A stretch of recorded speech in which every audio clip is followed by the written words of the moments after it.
आप सभी को शुभ संध्या। वास्तुशास्त्र और जन्म कुंडली का जीवन पर क्या प्रभाव पड़ता है, इन कंबाइंड दोनों आधारों को मिलाने पर जीवन को कैसे व्यवस्थित किया जा सकता है, इन सब के बारे में चर्चाएं चल रही हैं और इस विषय पर 3 वीडियो अपलोड किए जा चुके हैं।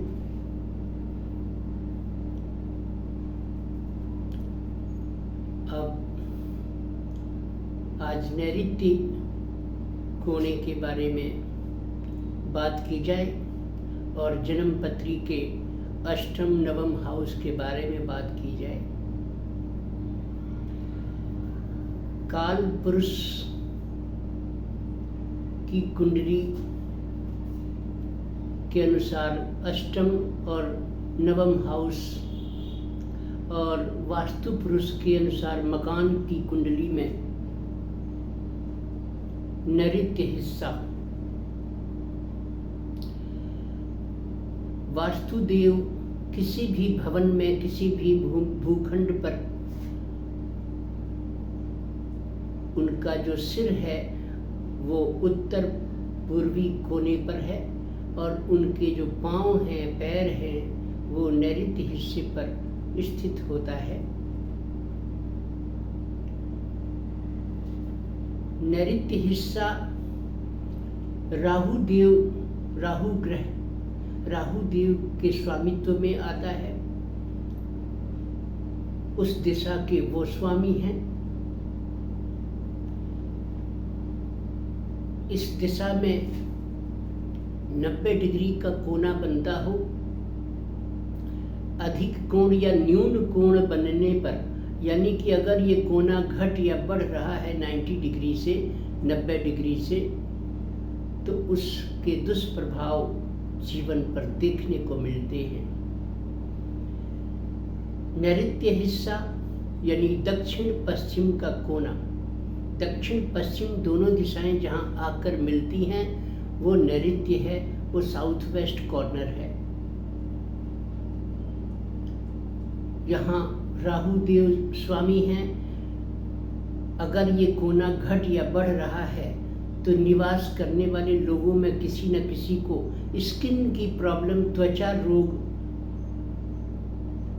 होने की संभावना रहती है और भूलने की, कुछ रख कर भूल गए, कोई बात जल्दी से याद नहीं आ रही, मति भ्रम की स्थिति, कंफ्यूजन, इल्यूजन और झूठ बोलने की आदत बहुत बढ़ जाती है। अपने आप को बहुत अधिक शो करना, अधिक दिखाना, अपने आप की स्थिति को बढ़ चढ़ कर बताना, किसी बात को छुपाना, झूठ बोलना और खान पान में दूषित पदार्थों का सेवन करना जो वर्जित है शास्त्रों के अनुसार, नशाखोरी, मांस इत्यादि का सेवन, ये सब चीज़ें उस परिवार के किसी सदस्य में देखी जाती है।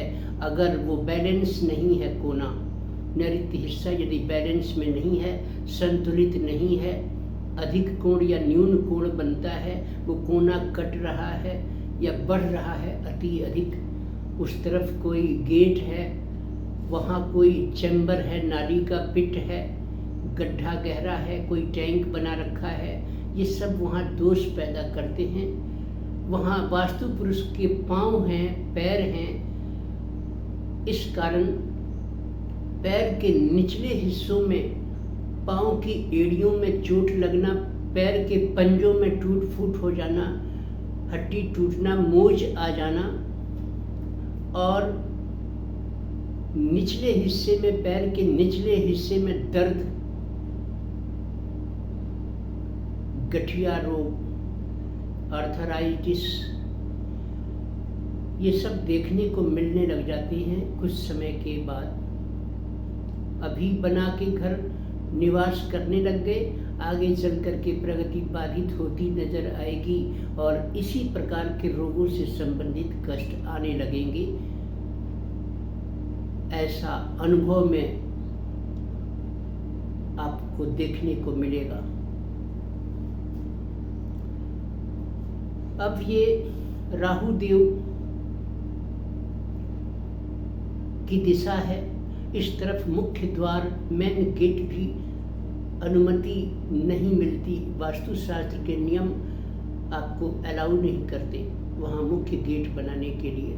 मजबूरी है, मोहल्ले की बसावट ही तिरछी है, जिसे आप दक्षिण अथवा पश्चिम समझ रहे हैं।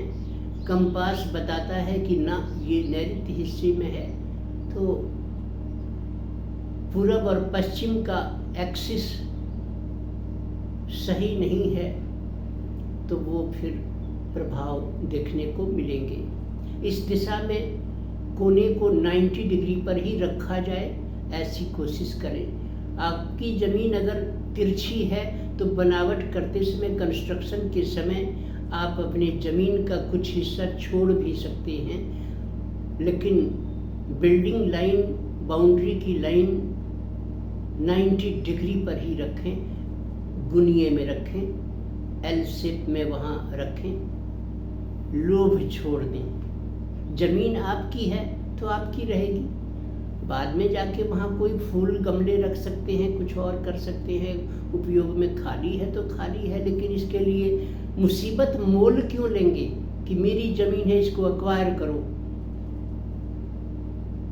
सीढ़ी भी निकालेंगे अगर अपने मकान से बाहर आने जाने का, रोड पर आने जाने का, और गेट बना देंगे, समस्या मोल लेना होगा। वो पैरों में कमजोरी, गठिया रोग, जोड़ों में दर्द, जॉइंट पेन्स, ये सब चीज़ें आने लग जाती हैं।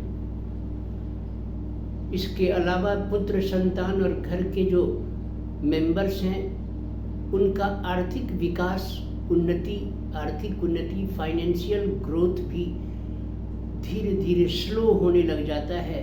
दुकानों पर ताले लगते देखे गए हैं। बड़े बड़े सिनेमा हॉल के मालिक जिनके मकान नैऋत्यमुखी रहे, बड़ी बड़ी फैक्ट्रियां, ताले लग गए, लॉक लग गया, बिजनेस फ्लॉप हो गया। प्रभाव क्या देखा गया? उधर घर में नैऋत्य हिस्सा दूषित था, इधर जन्म कुंडली में गड़बड़ी थी। आपके अष्टम हाउस में अष्टम का स्वामी कहीं ऐसे खाने में बैठा जहाँ से प्रगति होनी थी, अष्टमेश ने वहाँ दूषित कर दिया उसको। या कोई भाग्येश की महादशा चल रही थी, परंतु भाग्येश कमजोर हालत में अष्टम में बैठ गए। कुछ न कुछ ऐसी गड़बड़ी मिलने लग जाती है।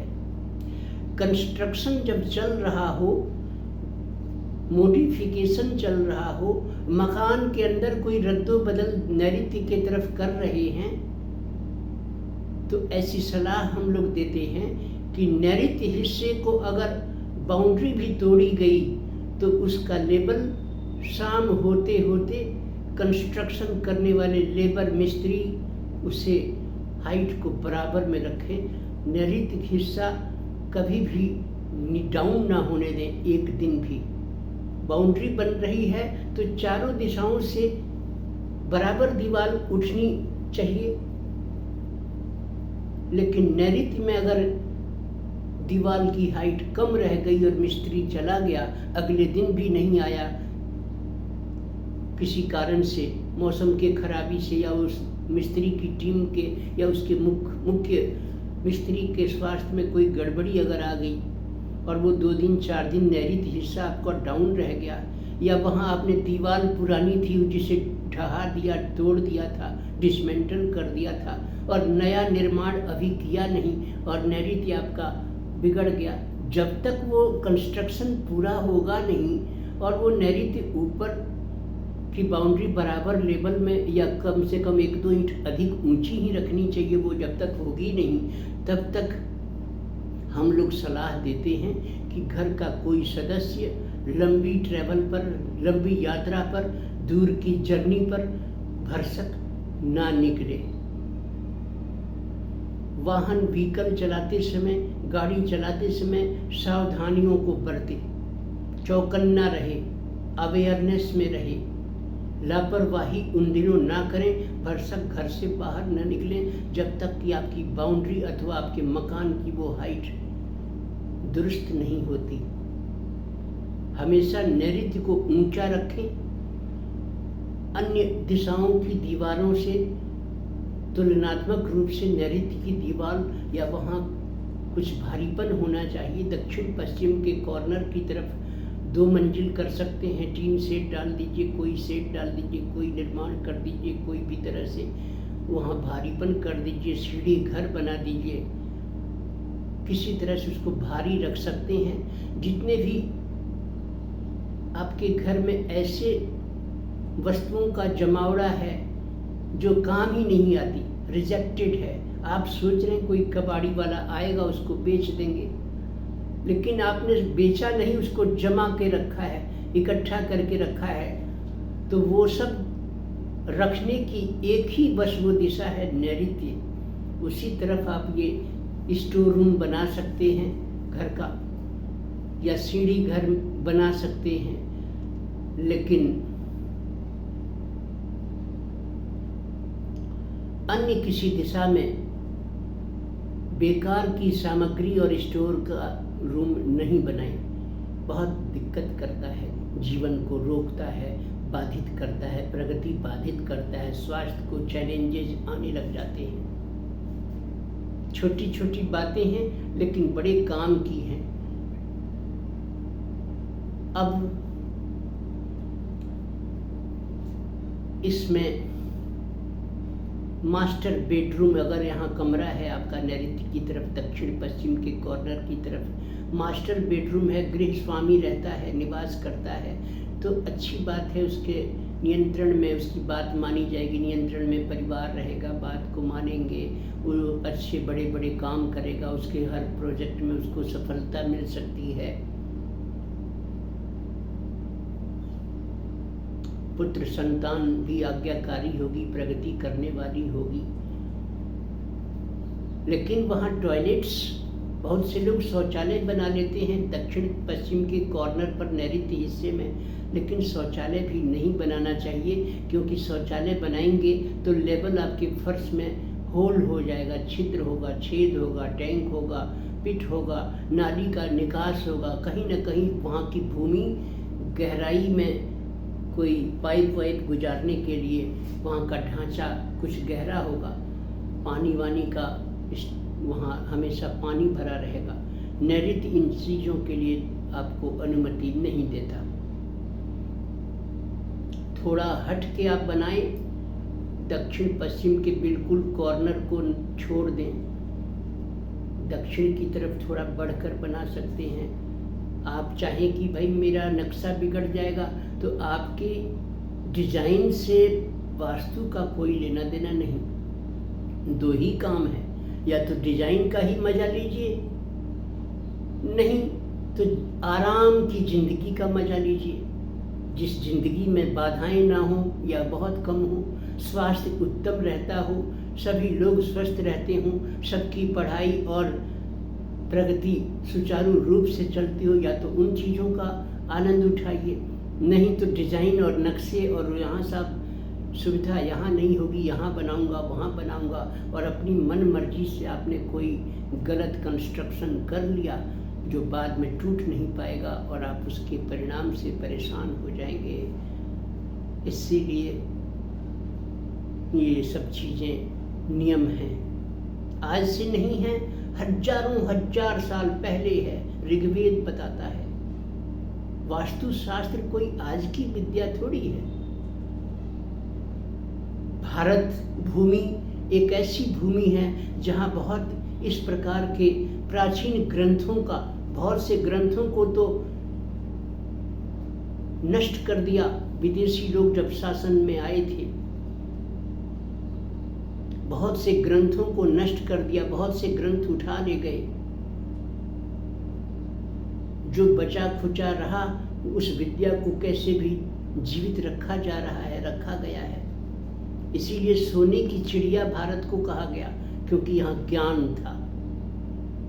ज्ञान और भी कंट्रीज में कम नहीं है, लेकिन भारत में उस ज्ञान के साथ आध्यात्म का समावेश अधिक है। विभिन्नता में भी समानता है। भारत भूमि इसका नाम है, सोने की चिड़िया। आज भी धर्म से टिका है ये पूरा भारत, और धर्म से टिकी है ये दुनिया। फिर भी कुछ पाश्चात्य संस्कार बढ़ने लग गए हैं। भारत में लोगों का पहनावा, खान पान, बोली भाषा, लैंग्वेज, ये सब बदलने लगा है। पाश्चात्य सभ्यता का प्रभाव आने लग गया है। एक बच्चे से बोलिए 38 रुपए का पेमेंट करके और थोड़ा 1 किलो चीनी ला दो तो कहेगा 38, ये क्या होता है? उसको 38 पता नहीं। और आप मान के चलिए, आप तो बच्चा पढ़ा लिखा है तो 38 के बजाय 38 समझेगा, लेकिन उस बच्चे को आप जरा भेज दीजिए बाजार ठेली वाले के पास नींबू खरीदने, और वो कहेगा कि साहब ये नींबू दे दो। अब वो कहेगा क्या भाव? वो कहेगा कि 60 रुपये का आधा किलो। वो कहेगा 60 क्या होता है, 50 क्या होता है? अरे भाई, हिंदुस्तान में बच्चा पढ़ रहा है, हिंदुस्तान में रहकर अंग्रेजी सीख रहा है, सीखे, लेकिन भारत की मूल भाषा उससे ज्ञान नहीं, उपहास का विषय हो गया।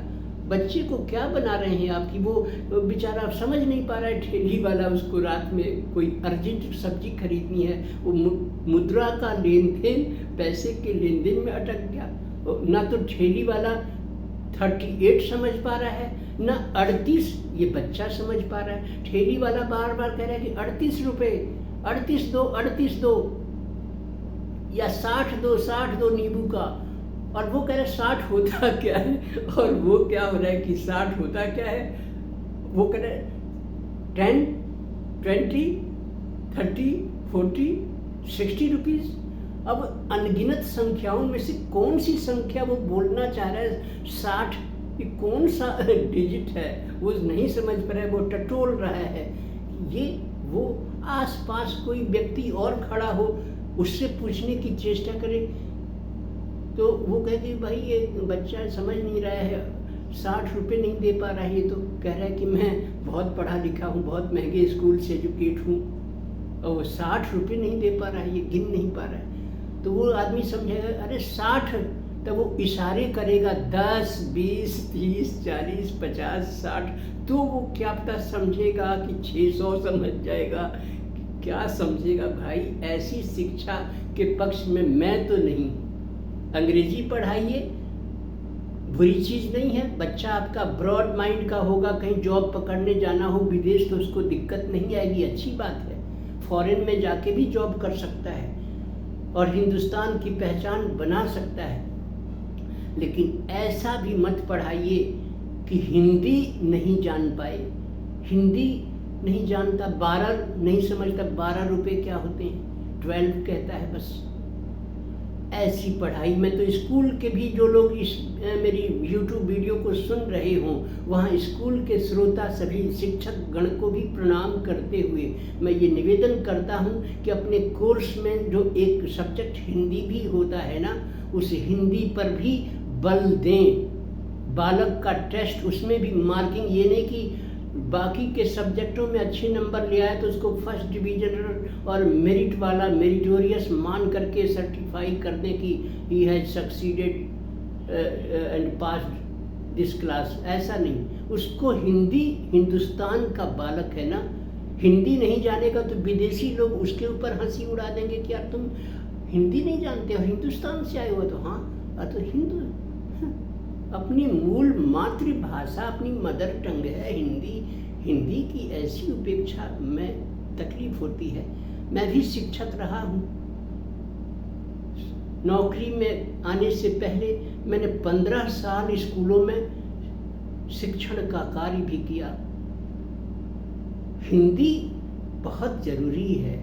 माता पिता हों, सुन रहे हों तो अपने बालक को कल से ही हिंदी के भी संख्या और 18, 19 और ये 100 तक ये सब और 117 रुपये और 963 रुपये सब उनको भी अभ्यास करा दें, नहीं तो अधूरा है बालक।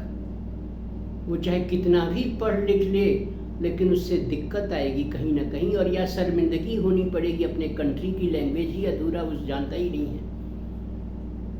सब्जी बना दी और नमक ही छोड़ दिया, नमक ही भूल गए।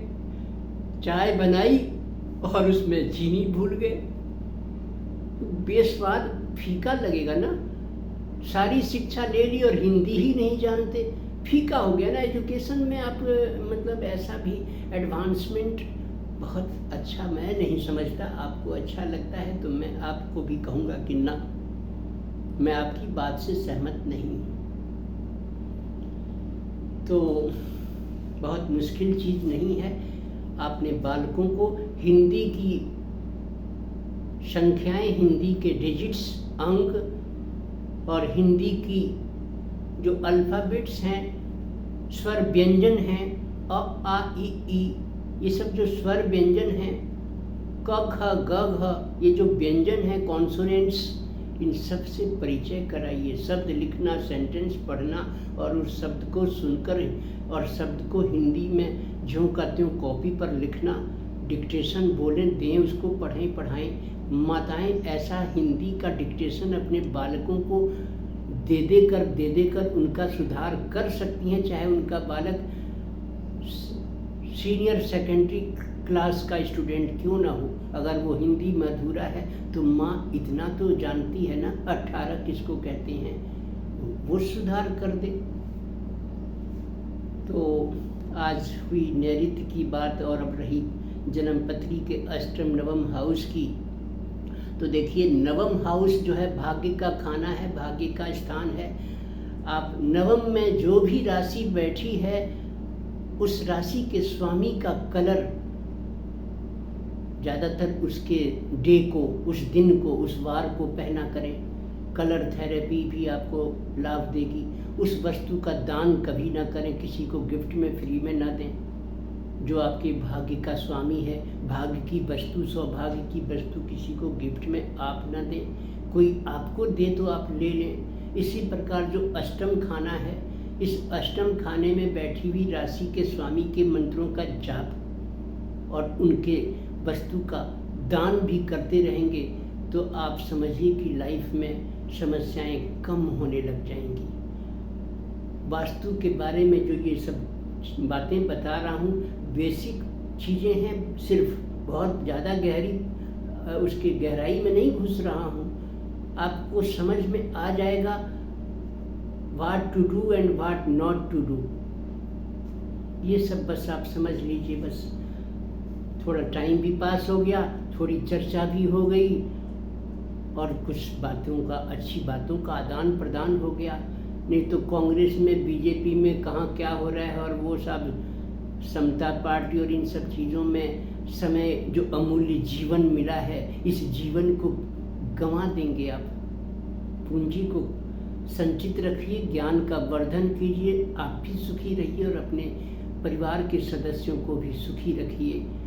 चैनल को लाइक कीजिए और सब्सक्राइब कीजिए। धन्यवाद। फिर मिलते हैं कल।